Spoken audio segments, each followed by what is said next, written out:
Dalawang pages lang man to. Lalaki pa ng... Anyway, I'll just run to it. Kaawa naman yung gumawa nito. To all government officials, the officers and members of GIC Philippines, the 10 outstanding young men, TOYM awardees for 2016 and their families, good afternoon to you all. Basahin ko to, but may isingit lang ako na akin.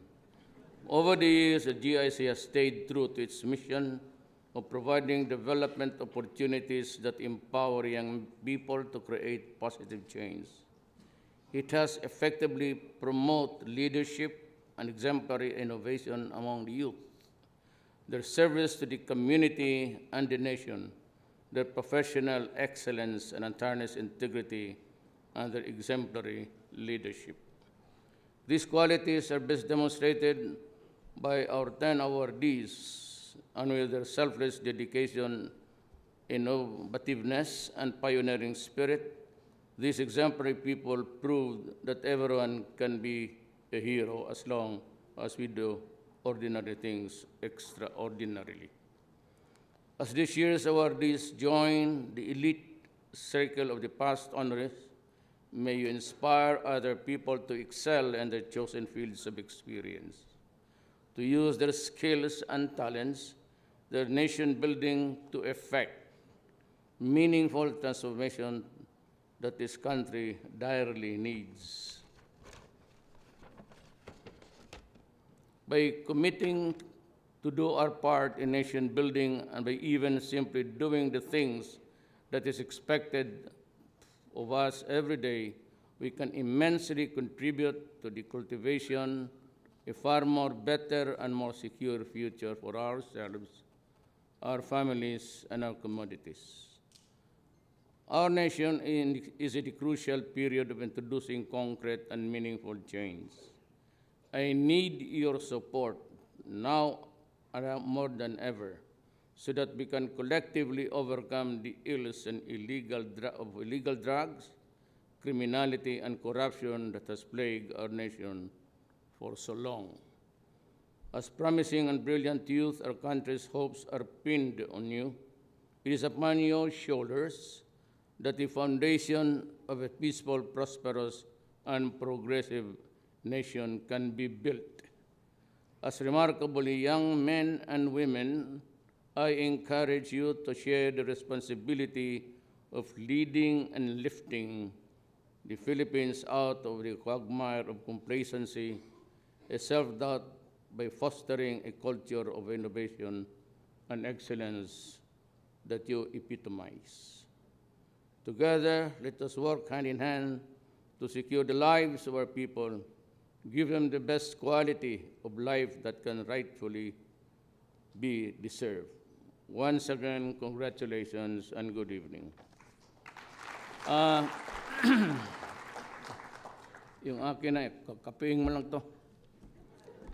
I'd like to just sing it ko lang. Please understand that when I ran for the presidency, I only promised, of course, added to the economic future that we envisioned, is the basic thing of eradicating or removing graft and corruption, drugs, and criminality. Let me dwell on corruption. Kailangan tumulong kayo, and you have to report. You need not really tell me your name. Just let me know there is something brewing in any of the agencies and departments. Yun lang. And there's an 8888, that's PTB4. You can dial the number and just state out your statement or your truth without even mentioning your name. Hindi na kailangan. And if you are maybe a little bit timid or afraid or outright ayaw mong gulo, maybe you can just buy a new SIM and throw it away after making the call. And I will take it from there. Alam mo, mahirap itong corruption. And I intend to not really stop it because nobody can. even in other countries, despite or in spite of their progress and bounty, they're still at it. Dito, tingin ko, what has really pulled our country down, even in the years to come, without attributing it to a particular administration, because that would be unfair. Yung isa might have stolen more than the others. Hindi ko naman, no? But it's a bit generic, but relatively kung saan mo talagang ididiin yan. Pero let me just give you an analogy of something like an airplane running at full speed on the runway for so many years, but without really lifting. Walang hindi tumataas. And so what the Philippines is. Ako sa kaliit ko, probinsyano lang po ako. I come from a corner in Mindanao. But I tried to just envision something for my country during this administration. Talagang tatapusin ko to. Today, I understand that 92, itong connected with the regulatory. Basta may regulation. That's what I hate about government intervening. The least government will intervene in your affairs, the better. Itong regulation, pinakamarami, about 92 of them were fired. Gave them the option of facing charges or more. Sabi ko, mag-resign kayo when you have become the pariah of this government. And do not expect me to be courteous even to you when I see you there out. And itong drugs, inom mo ng tubig kasi nagbabara yung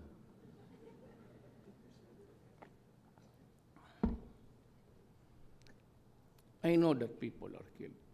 It does not make me happy. I am a Filipino. Kung iba sigurong tao yan from the Middle East or Africa, I would, maybe if they're really guilty, I would not really enjoy, but it would give me satisfaction. You know, pag may namatay na tao dyan, di ako naliligayahan. I sign vouchers and all and everything, and allowing this unit to have more guns and more bullets. I do not find satisfaction in it, because I know that ultimately it would be used against the Filipino. But when I am down and I am faced with the choice between a disorderly society and maybe a failed state and my country, itong drugs, because of the enormity of the problems, I did not realize it when I was mayor, about the widespread use of the drugs in the entire Philippines. I was just focused on my mayorship, and I wanted my place to just improve. And to this day, Davao is having a growth rate of 9, the highest. And if you have been to Davao, I'm sure all of you, and you go west and north-south, it's really booming. And they live in peace. Criminality is down to the barest minimum. That is how I envisioned my city when I became mayor in 1988. True that I am very harsh, ika nga bastos pa, outright. And I kind of credit myself for that. When I said that if you are here in Davao, and you continue to do drugs that I'm mayor, I will kill you. And if you deprive us of the youth of the next generation, I will kill you. Make no doubt about it. Talagang tatapusin kita. But that statement is not punishable by our laws. Bakit ba sabihin ko na sisirain mo ang bayan ko, papatayin kita? I have every reason to kill you. And when I say that you do not deprive us of our youth for the next generation, or eventually, with 4 million drug addicts, it could cause the failure of my country. You know, we have been narco-politics since about 15 years ago. Little did we realize na ang police pala, it's about 2,000 of them, ang mga barangay captain who holds the governance on the basic unit of our government, and some mayors, and some governors, and a few congressmen were already into it. Little did I realize na ganon pala kalala when I started to squeeze everybody when I became president. At doon nakita ninyo, surrendering by the hundreds of thousands. Por Diyos, anong gawin ko dito? And these 4,000, mga barangay captains to, mga pulis, mga negosyante, at walang ginawa kundi gawaing gago ang Pilipino. At marami may tama na sa mga bata natin. And also, tingin ko, this is televised, maybe if you have an IQ of 14, talagang papasok ka dyan. And even lawyers and doctors, and even mayors. Ano ang mangyayari dito kung ganun? Remember that 4 million is spread all throughout the country. And if nobody would interdict them in the next 4 to 6 years, kung hayaan mo lang ganun because ayaw mong pumatay, we are in a sorry state. Indeed, we are in a sorry state. That 4 million will contaminate another 10 million. Then it would be too late for us to really even save the country. And we would just like be the Latin American na yung mayor, she takes oath of office in the morning, and then in the afternoon, she is killed. And they choose who will be the governor and who will be the mayors. Alam mo doon, sa Latin America, and you can read Ian Grillo, he was here, and the books about the fate and the destiny of that continent there. Ang mga dito, ang mga mayor ang binabayaran ng mga durugista. Doon, ang mga mayor ang nagbabayar doon sa mga kartel para hindi sila patayin, hindi sila galawin. And that they would secure the election of this idiot. Hindi ba naman idioto yan? And I will not govern. Kung ayaw na talaga ninyo, I am ready to step down. Walang problema sa akin yan. I have no illusions about power or about the president. Kasi matubag, binulong nga ako kay Sir Manny Pangilinan. Sabi niya, kumusta? But sabi ko, if I were to go back in time, they would have not committed the same mistake. Totoo yan. So gano'n na lang. In Mindanao, there is no solution. Believe me and remember me for all time, because I'm telling you the truth. Nothing short of a federal setup would appease the morrow of Mindanao. Otherwise, we will continue to fight until kingdom come. Pass it on to the next generation, and you will still have the explosions here and there, and a lot of killings to decimate the population from so many millions to a few thousands. Maniwala kayo. Ako, if the Congress decides to call for a constituent assembly by Congress introducing or me creating a commission to introduce amendments to be adopted by Congress or by the Constitutional Convention, which would really be expensive at matapos yan 4 years after.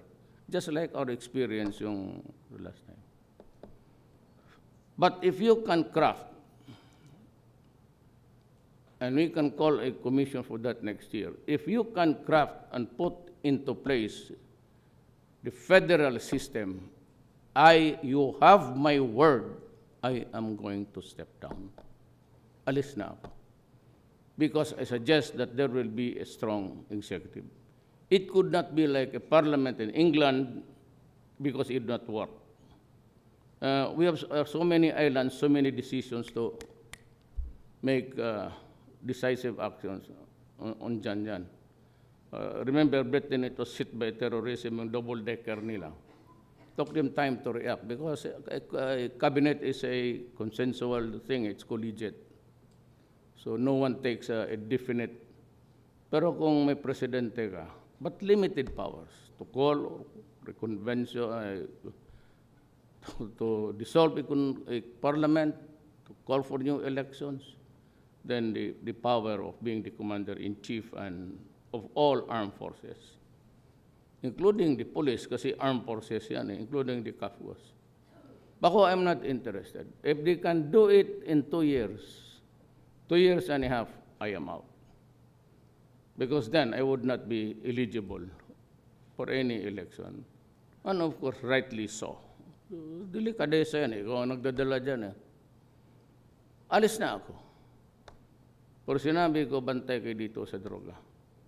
Wala akong problema dyan sa mga pare about the sanctity of life. But, you know, I have to make a choice now. It's the greatest good for the greatest number. I cannot allow a runaway itong thing.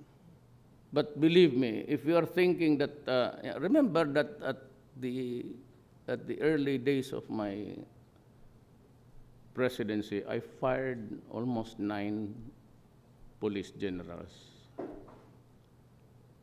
and so many mayors. Tinanggalan ko ng mga bodyguard because sila yung maging warlords na distraught around.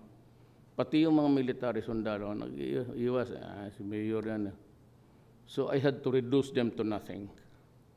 And I said, if you do not report to Krami, I will kill you in 24 hours. Istorya lang ko dyan. Panakot lang. And they did. And so I was able to take full control. But I would like to announce, nandito na rin tayo take this opportunity that I'm going back to the Alunan Doctrine. 2 or more armed guards is, more than 2 rather, is a private army.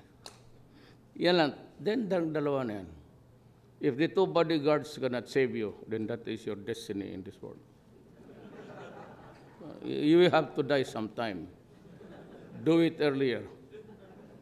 It will spare the country of headache and maybe we can produce better citizens.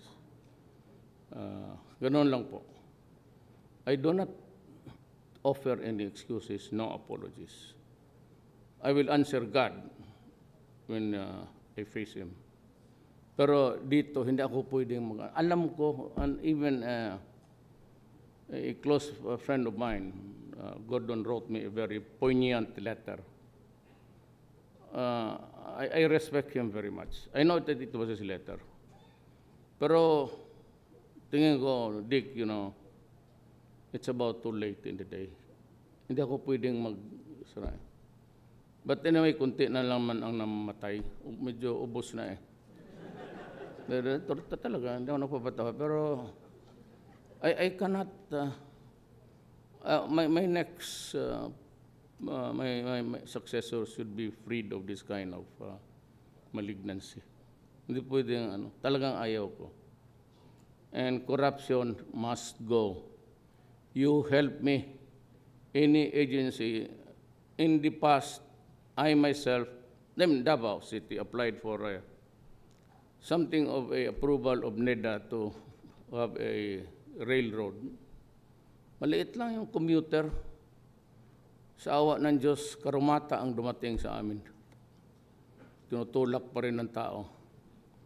Kaya NEDA sat on it for about 2-3 years.